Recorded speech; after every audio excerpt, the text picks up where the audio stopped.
Tafiditra ao anatin'ny asa sosialy eto Madagasikara tanterahan'ny lycée Théophile Gautier any France dia manana tetikasa izy ireo natsangana ary noho izany ny orinasa kely iray mba hitadiavana vola entina hanampiana ireo ankizy avy amina tanàna roa eto Madagasikara. Toy izao ny akombavao mahakasika izany. Manatanteraka tetikasa entina hanampiana ny ankizy avy amin'ny tanàna roa avy eto Madagasikara ny mpianatra amin'ny classe de 3e, première ary ny classe d'accueil au niveau ny lycée Théophile Gautier France nanomboka tamin'ity taona ity.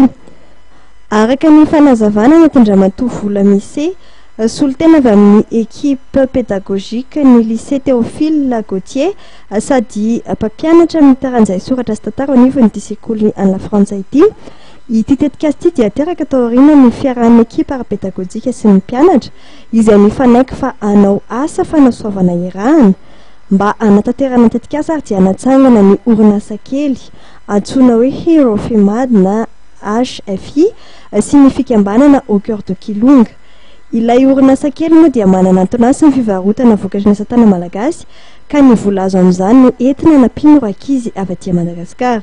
Ny fikambanana au cœur de Kilonga kosa dia miara-miasa amin'ny fikambanana Marie na mouvement actif de réinsertion infantile économique eto Madagasikara sy ny avy amin'ny solitena ny réseau Kilonga aty Madagasikara eo amin'ny fanatanterahana ny tetikasa. Nitondra tamin'ny fanomezana boky fianarana, boky fampianarana teny français ary fitaovana ara-panatanjahantena ho an'ny mpianatra avy amin'ny sekoly ara-panjakana iray ao Antsapandrano sy Animaty moa ny fisiny izay fiara-miasa izay. Tetikasa manaraka ny fanampiana ny fanavaozana fotodrafitrasan'ny sekoly ara-panjakana iray ao Imady izay efa antitra tokoa.